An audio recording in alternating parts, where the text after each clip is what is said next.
જય દ્વારકાધીશ મિત્રો। જો ડોસી, હું કાંઈ તારી ચા બનાવવા નવરી નથી। તારે પીવી હોય તો જાતે બનાવી પી લે। ડોસી, તારે ખાવું હોય તો પહેલાં કચરા પોતા કર, પછી તને ખાવાનું મળશે। વિકાસ, મારી દવા પૂરી થઈ ગઈ છે, તું મેડિકલમાંથી દવા લઈને આપને। દવા પીધા વગર મને આંખે અંધારા આવે છે। મારી પાસે આલતુ ફાલતુ ખર્ચા કરવા માટે પૈસા નથી। આ ઘરમાં મફતના રોટલા નથી તોડવાના। ખાવું પીવું હોય તો કામ તો કરવું જ પડે। બેટા, ઠંડીમાં મારા હાથ કામ નથી કરતા। હું કાલે કપડાં ધોઈ નાખીશ। મને માં હવે આપણા માટે બોજ બની ગઈ છે। તેને હવે વૃદ્ધાશ્રમમાં મૂકી દેવી છે। આ ડોસીને હવે વૃદ્ધાશ્રમમાં ગુડો તો ઘરમાંથી શાંતિ મળે। રોજના ઝઘડા અને ફરિયાદોથી બધા જ કંટાળી ગયા છીએ। મિત્રો, જરા કાળજા પર હાથ મૂકીને વિચાર કરો। 9 મહિના સુધી જે માએ આપણને લોહીનું દૂધ કરીને ધાવણ ધવરાવ્યા હોય, રાતભર જાગીને આપણી ભીની પથારીમાં પોતે સૂઈને આપણને સૂકા સુવડાવ્યા હોય, પોતાના પેટનો ખાડો કરીને, પોતાના સપનાઓનો કચરો કરીને આપણે ભણાવી ગણાવીને મોટા કર્યા હોય, શું એ સગી જનેતા પર ક્યારેય પોતાના જ લોહી માટે, પોતાના જ દીકરાઓ માટે એક બોજ બની શકે? શું કોઈ દીકરો એટલો નરાધમ હોઈ શકે કે જે માના આશીર્વાદથી એનું આખું જગત ચાલતું હોય, એ જ માને ઘરની નોકરાણી બનાવી દે?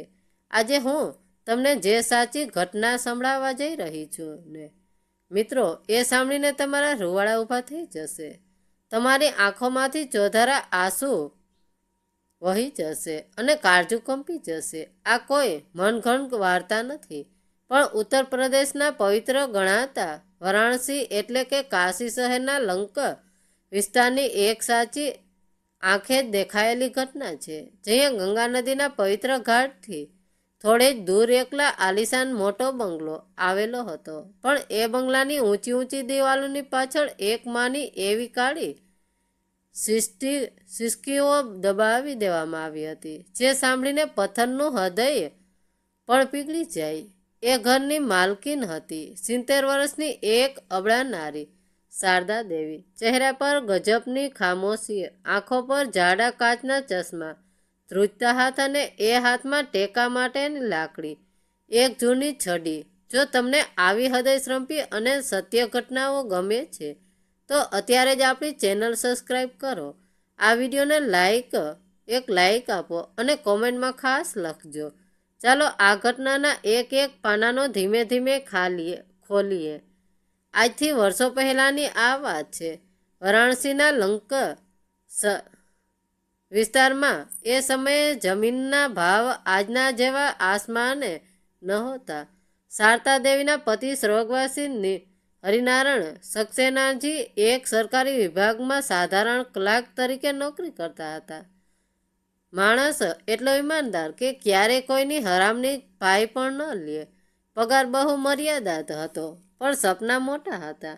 હરિનારાયણભાઈનું એક જ સપનું હતું કે ભલે આખી જિંદગી ભાડાના મકાનમાં ધક્કા ખાવા પડે, પણ પોતાના દીકરાઓ માટે એક એવું ઘર બનાવવું છે જ્યાં ઘડપણમાં આખો પરિવાર એક સાથે હસી ખુશીથી રહી શકે। એ દિવસોમાં શારદા દેવીએ પણ પતિનો ખંભે ખંભો મિલાવીને સાથ આપ્યો હતો, ઘરમાં નાની પાઈની પણ બચત કરવા માટે। શારદા દેવીએ રાતભર જાગીને લોકોના કપડાં સીવ્યા, ભરત ગૂંથ્યા કર્યું। જ્યારે બંગલાનો પાયો નખાયો હતો, ત્યારે પૈસા ખૂટતા તો શારદા દેવીએ સહેજ પણ વિચાર કર્યા વગર પોતાના લગ્નના દાગીના, પોતાના સ્ત્રીધન બધું જ સોનાની દુકાને જઈને વેચી દીધું હતું। હરિનારાયણજી ઘણીવાર કહેતા, શારદા, તે તારા સોનાના દાગીના વેચીને આ ઘરની દિવાલો ચણી છે। આ ઘર ફક્ત ઈટ પથ્થરનું નથી, તારા ત્યાગનું મંદિર છે। ત્યારે શારદા દેવી હસીને જવાબ આપતા, મારા અસલી દાગીના તો મારા 2 દીકરાઓ છે, વિકાસ અને મનોજ। આ બંગલો કાલે સવારે આપણા દીકરાઓ અને વહુઓથી ગૂંજશે, ત્યારે મારા આ ઘરેણાં વેચાયાનું દુઃખ સેકન્ડ ગાયબ થઈ જશે।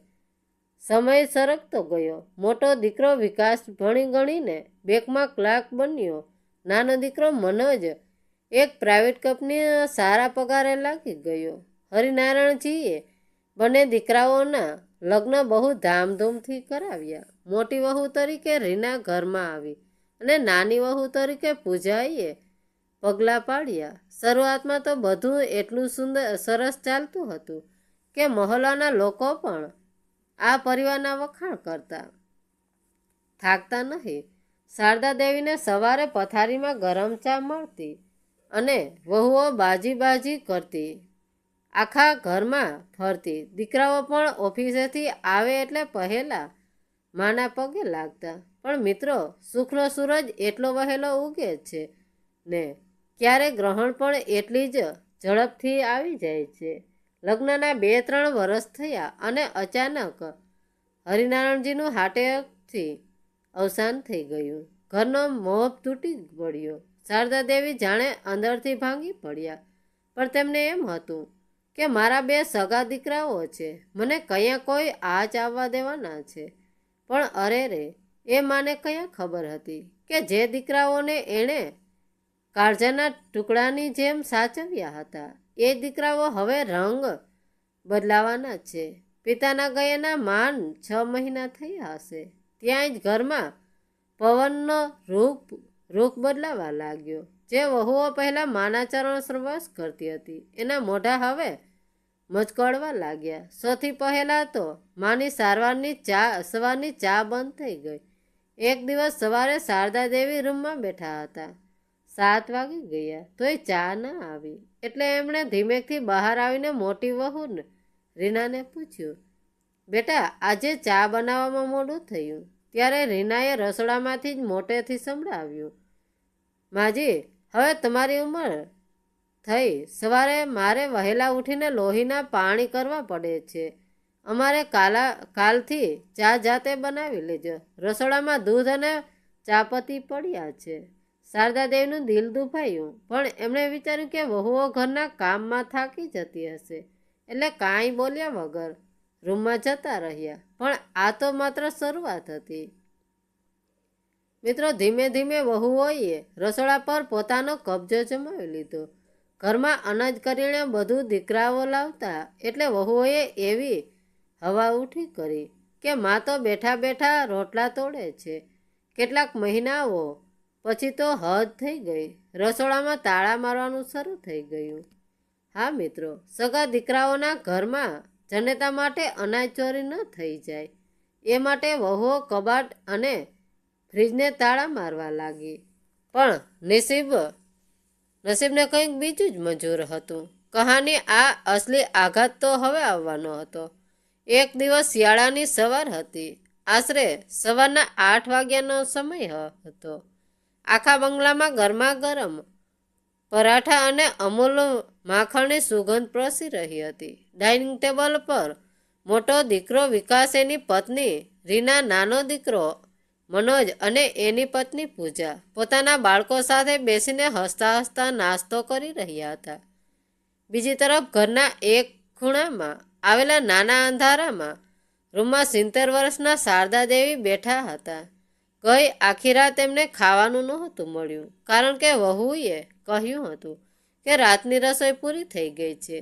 ભૂખના લીધે માનું પેટ પીઠ સાથે ચોંટી ગયું હતું.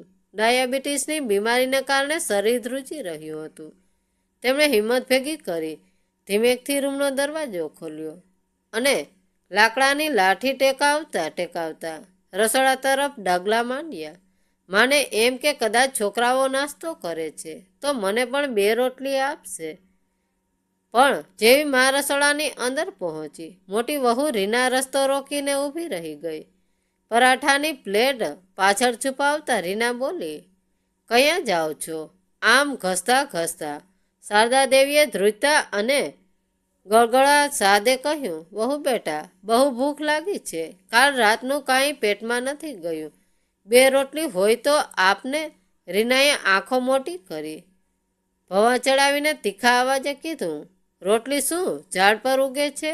બજારમાં લોટ અને રાસણ કેટલા મોંઘા થયા છે એ ખબર છે? આખો દિવસ બસ ખાવા જ જોઈએ છે. તમારે આખો દિવસ ખાટલા તોડવા સિવાય બીજું આમ શું છે? કામ શું છે? આટલું કહીને રીના અંદર ગઈ અને પ્લેટમાં કાલની વધી ગયેલી સુકાયેલી રોટલી, 2 ઠંડી રોટલી અને 1 કપમાં દૂધ વગરની કાળી ચા માના હાથમાં દ્રવી દઈને પકડાવી દીધી અને બોલી, લો, આટલું ઘણું છે તમારા માટે. હવે શાંતિથી રૂમમાં બેસો. શારદા દેવી કંઈ ન બોલ્યા. તે સારી રીતે જાણતા હતા કે જો એક શબ્દ પણ બોલશે તો અપમાન વધારે થશે. તે ધ્રુજતા હાથે પ્લેટ પકડીને પોતાના અંધાર રૂમમાં પાછા આવી ગયા. બહાર ડાઇનિંગ ટેબલ પર એમના પુત્રો પીઝા અને બર્ગર માગવાની વાતો કરતા હતા અને અંદર એક સગી જનતા સૂકી પથ્થર જેવી રોટલીને કાળી ચામાં બોળીને ગળા નીચે ઉતારવાનો પ્રયત્ન કરતી હતી. આંખમાંથી વહેતા આંસુએ રોટલી પર પડતા હતા અને માએ આંસુવાળો કોળિયો ગળી રહી હતી. શારદા દેવીને છેલ્લા 10 વર્ષથી ડાયાબિટીસની ગંભીર બીમારી હતી. ડૉક્ટરે સખત હિદાયત આપી હતી કે જો સમયસર દવા નહીં લેવાય તો આંખોની રોશની જઈ શકે છે અથવા કિડની ફેલ થઈ શકે છે. એ જ સાંજે જ્યારે મોટો દીકરો વિકાસ ઓફિસેથી આવ્યો ત્યારે શારદા દેવી હિંમત કરીને એના રૂમ પાસે ગયા. વિકાસ બેડ પર આરામ કરતો હતો. શારદા દેવીએ દરવાજો ખખડાવ્યો અને કહ્યું, વિકાસ બેટા, મારી ડાયાબિટીસની દવાઓ પૂરી થઈ ગઈ છે. છેલ્લા 2 દિવસથી ગોળી નથી લીધી તો આંખો સામે બધું ધૂંધળું દેખાય છે. તું જઈને બજારમાંથી દવા લાવી આપને દીકરા. વિકાસે મા સામે જોયું પણ નહીં. એણે ફોનમાં મશગુલ રહેતા જ થાકેલા અને કંટાળેલા અવાજે કહ્યું, બા, આ મહિને ઘરનો ખર્ચો બહુ વધી ગયો છે. છોકરાઓની સ્કૂલની ફી ભરી છે. મારી પાસે અત્યારે વધારાના 1 પણ રૂપિયાની સગવડ નથી. કોઈ ઘરગથ્થુ નુસ્ખો અપનાવી લો. લીમડાના પાન ચાવી લો. એનાથી સુગર કંટ્રોલમાં રહે છે. માનું કાળજું કંપવા લાગ્યું. એમણે ગળગળા થઈને કહ્યું, પણ બેટા, ડૉક્ટરે કીધું છે કે ગોળી બંધ ન કરાય. બહુ નબળાઈ લાગે છે. વિકાસ અચાલે ગુસ્સે થઈ ગયો અને મોઢેથી બોલ્યો, તમને કીધું ને બા, મારી પાસે અત્યારે આલતુ ફાલતુ ખર્ચ કરવાના પૈસા નથી. હવે મારો મગજ ન બગાડો, મને આરામ કરવા દો. આટલું કહીને એણે માના મોઢા પર ધડામ કરતો દરવાજો બંધ કરી દીધો. શારદા દેવી ત્યાં જ ફર્શ પર લાકડીના ટેકે ઊભા રહી ગયા. એમની આંખોમાંથી વહેતા આંસુ હવે સુકાઈ ચૂક્યા હતા. જે દીકરો નાનો હતો ત્યારે સહેજ સરખી ઉધરસ આવતી તો શારદા દેવી આખી રાત જાગીને એના માથા પર પાણીના પાટા મૂકતા હતા. આજે એ જ દીકરા પાસે માની દવા માટે 200 રૂપિયા ન હતા. પણ અહીંથી કહાનીનો સાચો વળાંક શરૂ થાય છે. હવે જે બનવાનું હતું તેની કલ્પના કોઈએ નહોતી કરી. ડિસેમ્બર મહિનાની કડકડતી ઠંડી પડી રહી હતી. વારાણસીમાં સવારના 5 વાગ્યે ધુમ્મસ એટલું હતું કે હાથના સૂજે આખું ઘર ગરમ રજાઈમાં ધરબાઈને સૂતું હતું. ત્યારે 70 વર્ષના શારદા દેવી ખુલ્લા આંગણામાં બેસીને ચોકડીમાં ટાઢા બોર પાણીથી આખા ઘરના વાસણો માંજી રહ્યા હતા. ઠંડા પાણીના લીધે તેમની આંગળીઓ સૂન થઈ ગઈ હતી. લોહી થ્રીજી ગયું હોય એવું લાગતું હતું. ગોઠણ અને સાંધાના દુખાવાના કારણે તેમનો ચહેરો દર્દથી સુકાઈ જતો હતો. પણ જો સવારે 6 વાગ્યા પહેલાં વાસણ સાફ ન થાય તો વહુઓ આખું ઘર માથે લેતી. ત્યાં જ નાની વહુ પૂજા હાથમાં ગરમ ચાનો કપ લઈને બાલ્કનીમાં આવી. એણે શારદા દેવીને ઠંડીમાં ધ્રુજતા વાસણ સાફ કરતા જોયા, પણ એના દિલમાં સહેજ પણ દયા ન આવી. એણે ચાની ચૂસકી લેતા ઉપરથી બૂમ પાડી, ઓ માજી, જરા વાસણ સરખા ધોજો. કાલે કઢાઈમાં ચિકાસ રહી ગઈ હતી. આખો દિવસ બેસી રહેવું છે તો કામ તો સરખું કરો.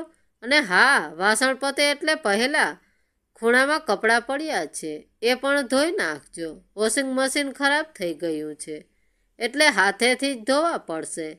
શારદા દેવીએ ધ્રુજતા અવાજે ઉપર જોયું અને કીધું, બેટા, હાથ સાવ રહી ગયા છે. આંગળીઓ હલતી નથી. કપડાં કાલે ધોઈ નાખવું તો ચાલશે, પૂજાએ મોઢું બગાડ્યું ને કીધું, જો હાથ ન ચાલતા હોય ને માજી તો પછી રોટલા તોડવાનું પણ બંધ કરી દો. કામ નહીં થાય તો ઘરમાં અનાજનો એક દાણો તોડ્યો નહીં મળે. સમજી ગયા? આટલું કહીને ગરમ રૂમમાં જતી રહી. માં ચૂપચાપ વાસણ ઘસતી રહી. એમના આંસુ આંગણાની માટીમાં ભળી રહ્યા હતા. એ જ બંગલો હતો જેની ઈંટમાં શારદા દેવીના લોહી પરસેવાની સુગંધ હતી. અને આજે એ જ ઘરમાં એમને એક ભિખારી કરતાં પણ બદતર જિંદગી જીવવી પડી રહી હતી. દિવસો પસાર થતા ગયા અને ઘરમાંથી માનું સન્માન સાપ ખતમ થઈ ગયું. હવે તો તેઓ ઘરના સભ્ય નહીં પણ એક મફતની નોકરાણી બની ગયા હતા. એક દિવસ બંને વહુઓ વચ્ચે ઘરના ખર્ચને લઈને ભારે ઝઘડો થયો. મોટી વહુ કહે કે માં તમારા રૂમની લાઇટ વાપરે છે. નાની વહુ કહે કે માં ખાવાનું વધારે ખાય છે. ઝઘડો એટલો વધ્યો કે વિકાસ અને મનોજ પણ વચમાં પડ્યા. બંને ભાઈઓએ બેસીને એક એવો શર્માજનક નિર્ણય લીધો જે સાંભળીને આખી માનવતા શરમાઈ જાય. બંને ભાઈઓ શારદા દેવીના રૂમમાં આવ્યા. મોટા દીકરા વિકાસે કીધું, માં આજથી અમે એક નવો નિર્ણય બનાવ્યો છે. ઘરમાં રોજના કંટાળાથી અમે કંટાળી ગયા છીએ. એટલે આજથી તમે 15 દિવસ નીચે મનોજના ઘરે રહેશો અને 15 દિવસ ઉપર મારા ઘરે રહેશો. જેનો વારો હશે એ જ તમારો ખાવાનો અને દવાનો ખર્ચો ઉપાડશે. શારદા દેવીના પગ તળેથી જમીન સરકી ગઈ. તેમનો જીવ અધર થઈ ગયો. તેણે કાપતા અવાજે દીકરાઓની સામે જોયું અને પૂછ્યું, દીકરાઓ, હું 7 પગલાં ચાલનારી તમારી સગી જનતા છું કે બજારમાંથી લાવેલો કોઈ સામાન છું કે જેના તમે આમ ભાગલા પાડી રહ્યા છો? પણ અરે રે મિત્રો, પૈસાના લોભમાં અંધ બનેલા એ કળિયુગના દીકરાઓમાંથી કોઈએ માની આ કરુણવાણી ન સાંભળી. હવે દર મહિનાની 15 તારીખ થાય એટલે માનો સામાન એનું બિસ્તર અને કપડાની પોટલી સીડીઓ પરથી કાં તો ઉપર ફેંકવામાં આવતી અથવા નીચે પછાડવામાં આવતી. અને સૌથી મોટી કરુણતા તો ત્યારે થતી જ્યારે મહિનો 31 દિવસનો આવતો. હા મિત્રો, દર 31મા દિવસે બંને ભાઈઓ અને બંને વહુઓ વચલા આંગણામાં ઊભા રહીને બાજતા, આ 31મો વધારાનો દિવસ કોણ રાખશે? આજના દિવસનો રોટલો હું નહીં આપું. કેટલી વાર એવું બનતું કે 31મા દિવસે શારદા દેવીએ આખી રાત ભૂખ્યા પેટે કડકડતી ઠંડીમાં સીડીઓ પર બેસીને વિતાવવી પડતી. જરાક કલ્પના કરો મિત્રો, જે માના ખોળામાં આ દીકરાઓ આખી રાત નિરાતે સૂતા હતા એ જ માં આજે સીડીઓ પર કણસતી હતી. એક રાતની વાત છે. શારદા દેવીએ સવારથી તે જ તાવ હતું. આખું શરીર ભઠ્ઠીની જેમ સળગતું હતું. અશક્તિના કારણે તેમનાથી બેઠું પણ નહોતું થવાતું. તે સમયે નાની વહુ પૂજા એમના રૂમમાં આવી અને કીધું, હાલ ઊભી થા, ડ્રોઈંગ રૂમમાં કચરો પડ્યો છે, પોતું મારી દે, મહેમાન આવવાના છે. શારદા દેવીએ કરગરીને કીધું, બેટા આજે બહુ તાવ છે, આંખે અંધારા આવે છે, આજનો દિવસ રહેવા દે. પણ પૂજાએ એક ન સાંભળી અને કહ્યું, નાટક બંધ કર અને કામ કર માં. બિચારા ધ્રુજતા પગે ઊભા થયા.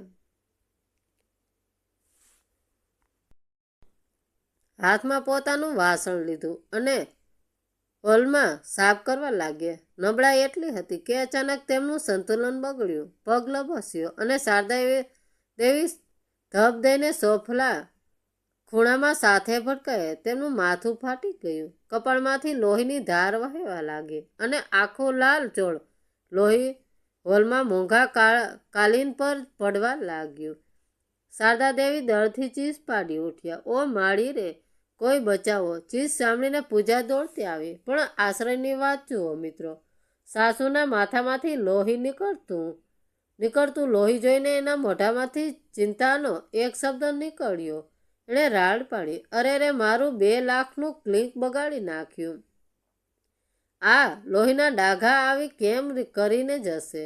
એણે ડૉક્ટરને બોલાવવાને બદલે શારદા દેવીના હાથ પકડ્યા અને તેમને ઢસેડીને બહાર ખુલ્લા વંડામાં ફેંકી દીધા.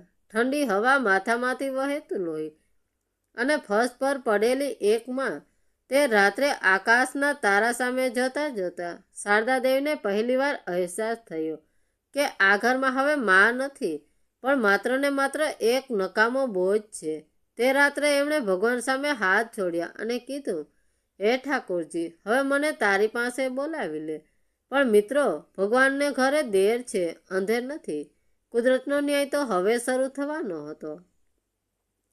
આ ઘટનાના થોડા દિવસો પછી એક સાંજે શારદા દેવી હજુ માંડ સાજા થયા હતા.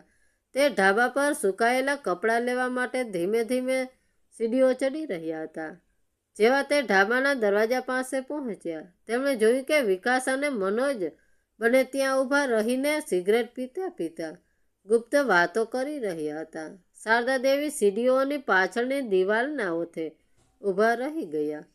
મોટો દીકરો વિકાસ બોલ્યો, વિકાસ, હવે આ ડોશીનો કકળાટ રોજનો થઈ ગયો છે.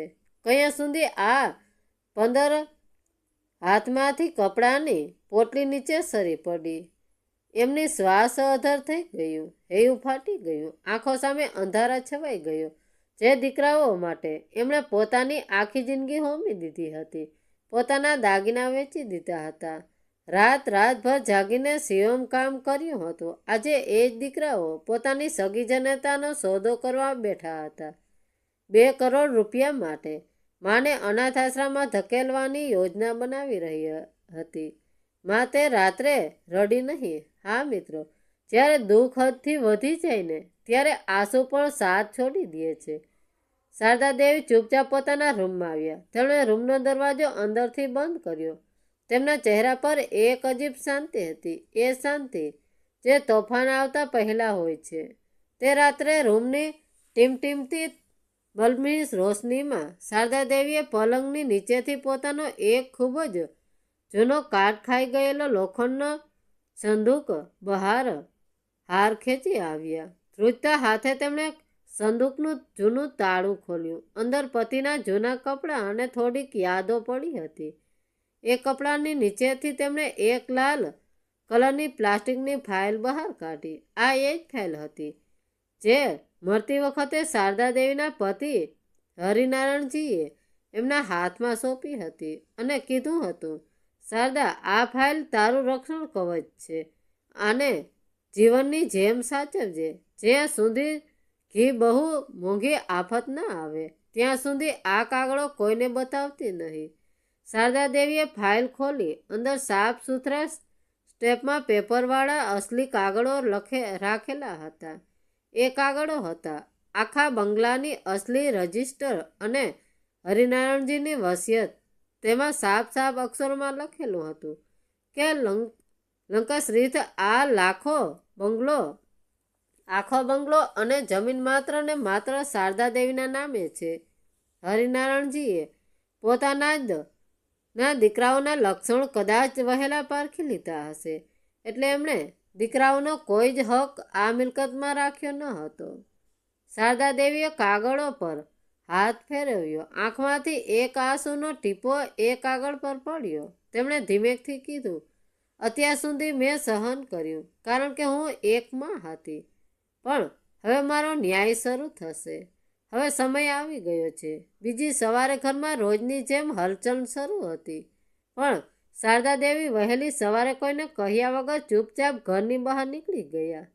દીકરા વહુઓ એમ સમજ્યા કે ડોશી કંઈક મંદિરે ગઈ હશે. શારદા દેવી સીધા લંકા રોડ પર આવેલા વકીલ અરુણ ત્રિપાઠીને ઓફિસે પહોંચ્યા. અરુણભાઈ હરિનારાયણજીના જમાનાના બહુ જૂના અને ઈમાનદાર વકીલ હતા.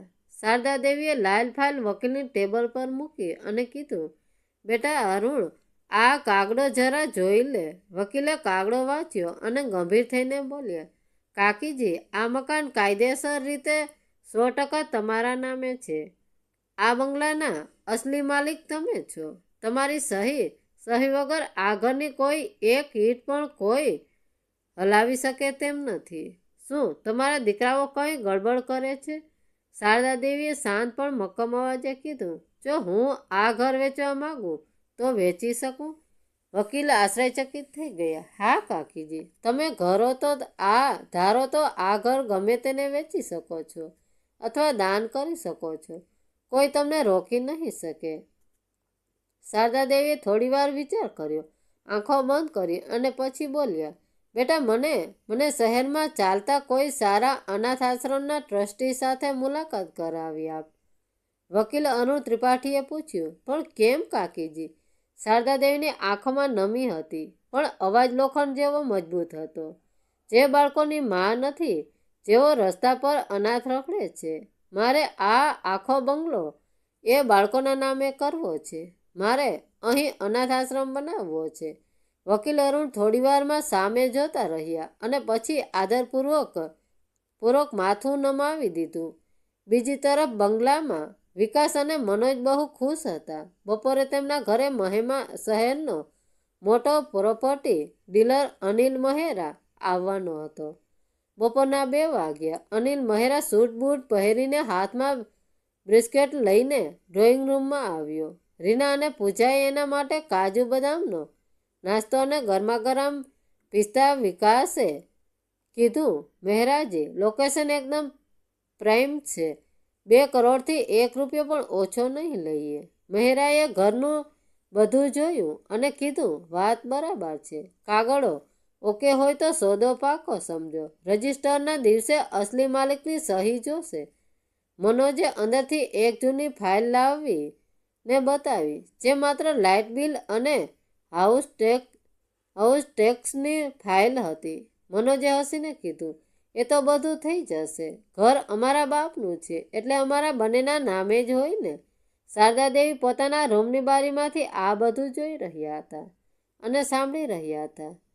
3 દિવસ પછી સોદો પાકો થયો. પ્રોપર્ટી ડીલર 5 લાખ રૂપિયાનો એડવાન્સ ચેક લઈને બંગલા પર આવ્યો. ઘરમાં ઉત્સાહ જેવો માહોલ હતો. રીના અને પૂજા મન નવા ફ્લેટ અને નવી ગાડીઓ ખરીદવાના સપના જોતી હતી. ડ્રોઈંગ રૂમમાં બધા બેઠા હતા. વકીલ અરુણ ત્રિપાઠી પણ ત્યાં પહોંચ્યા હતા.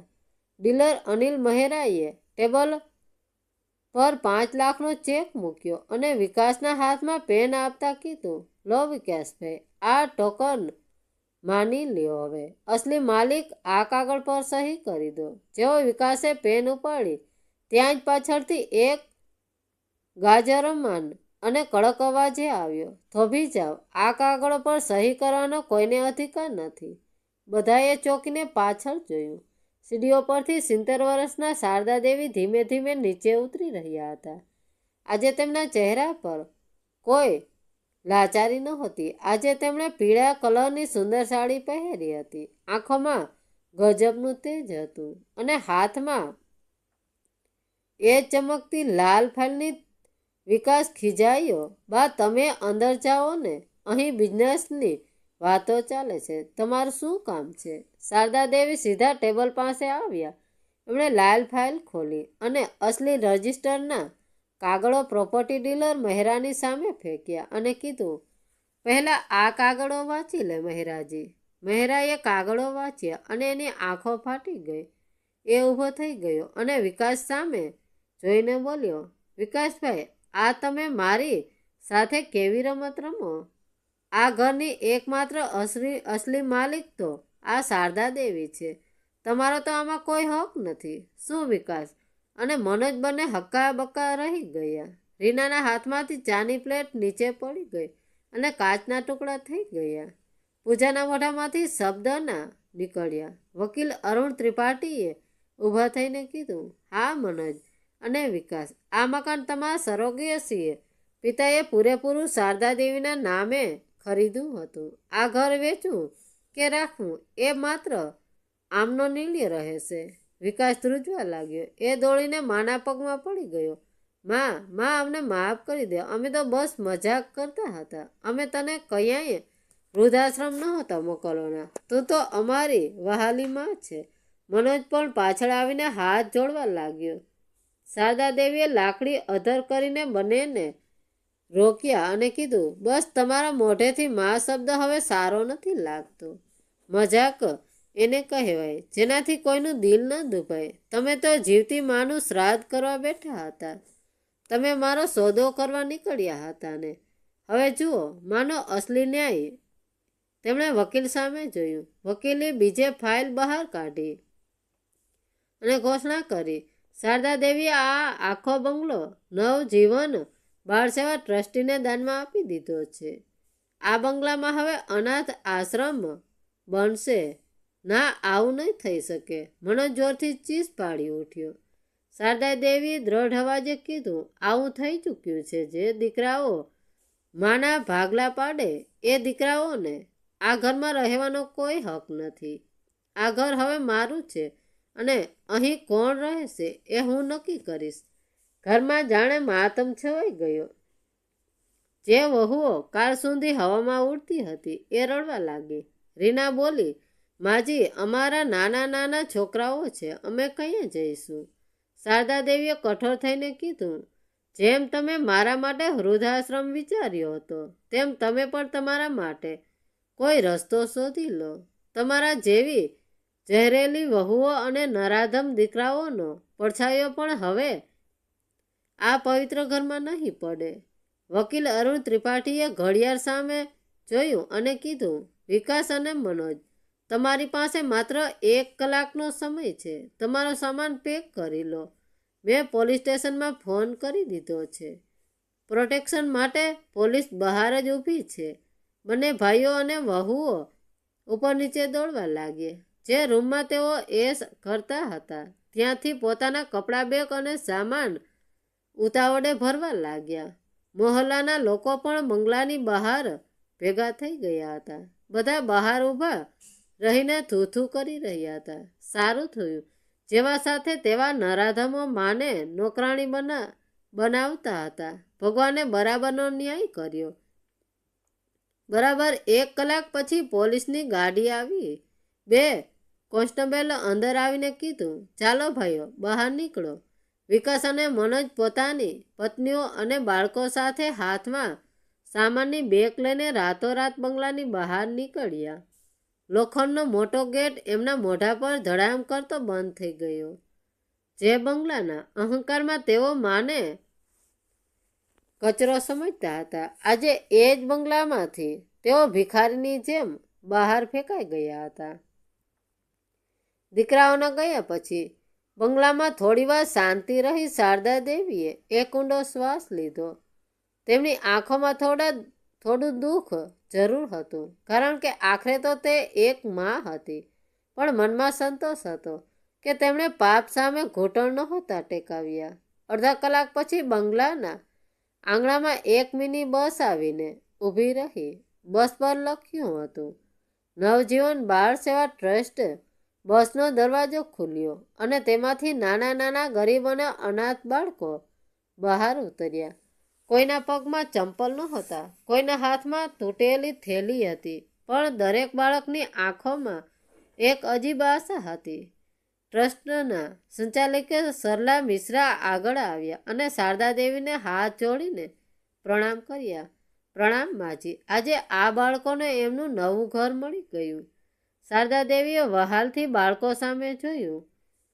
બાળકો આંગણામાં દોડવા લાગ્યા. કોઈ વૃક્ષને અડવા લાગ્યું તો કોઈએ જ સાડીઓ પણ હસતા હસતા ચડવા લાગ્યા. સીડીઓ પર હસતા હસતા ચડવા લાગ્યા. જે ક્યારેય માં ઠંડીમાં બેસતી હતી. બંગલાની જે દિવાલો કાલ સુધી અપમાન અને કડકડતી ગૂંજતી હતી, આજે એ દિવાલો માસૂમ બાળકોની કિલકારીઓથી ગૂંજી ઉઠી. એક નાની 5 વર્ષની છોકરી દોડી આવી અને શારદા દેવીની સાડીનો છેલ્લો પકડીને હોળા અવાજે પૂછ્યું, દાદીમા, શું અમે અહીં રહી શકીએ? આ મારું ઘર છે. શારદા દેવી આંખોમાંથી આંસુ વહી ગયા. એમણે એ બાળકીને તેડી લીધી, પોતાના કાળજા સાથે ચાપી દીધી અને રડતા હસીને કીધું, હા મારા બચ્ચા, આજથી તમારું જ ઘર છે અને આ દાદી હવે તમારી જ છે. દિવસો વીતતા ગયા. બંગલાનું નામ બદલીને નવજીવન આશ્રમ રાખવામાં આવ્યું. હવે ત્યાં 50થી વધુ અનાથ બાળકો રહેતા હતા.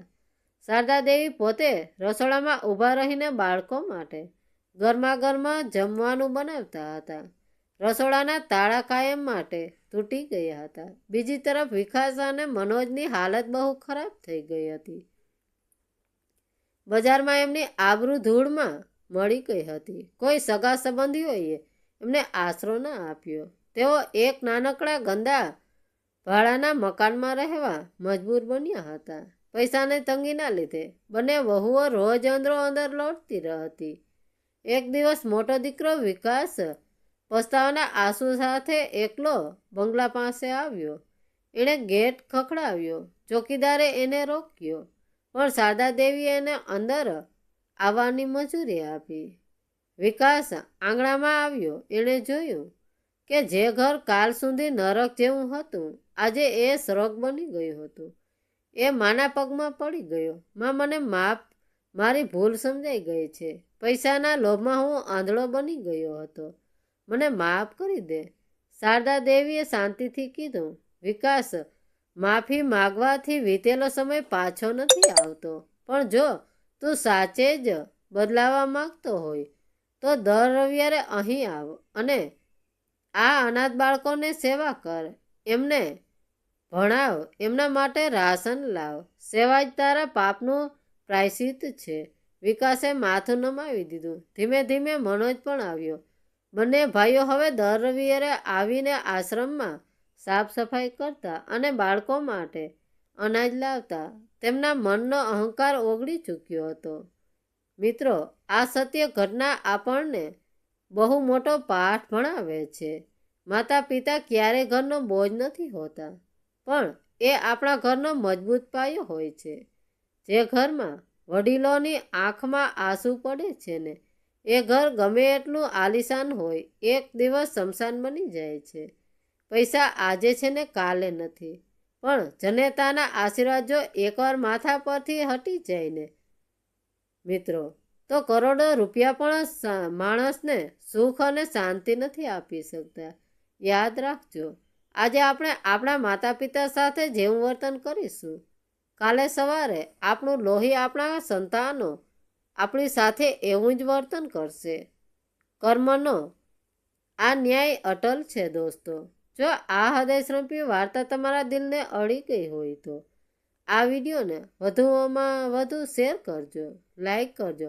પણ હવે મારો તમને એક સવાલ છે. જો તમે શારદા દેવીની જગ્યાએ હોત તો તમે શું કરત? શું તમે દીકરાઓને માફ કરી દેત કે પછી શારદા દેવીની જેમ પોતાના આત્મસન્માન માટે આ કઠોર નિર્ણય લેત? કોમેન્ટ બોક્સમાં શારદા દેવી સાચા હતા કે ખોટા એ જરૂરથી લખજો. તમારો જવાબ જ આ વાર્તાનો સાચો ફેસલો હશે. ચેનલને સબસ્ક્રાઈબ કરવાનું ભૂલતા નહીં. ધન્યવાદ મિત્રો. રાધે રાધે. જય દ્વારકાધીશ.